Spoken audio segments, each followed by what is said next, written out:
الإيمان هنا ينقسم إلى قسمين: إيمان إجمالي وإيمان تفصيلي. الإيمان الإجمالي أن تؤمن أي تصدق أنها كلها من عند الله، أن الله عز وجل هو الذي أنزل الكتب، وأن هذه الكتب تعدادها 104 كتب. الكتب التي أنزلها الله مجموعها كم؟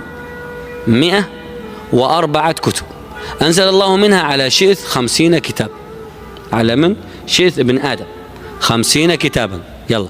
وأنزل على إدريس عليه السلام 30 كتاب، كم صارت؟ 80.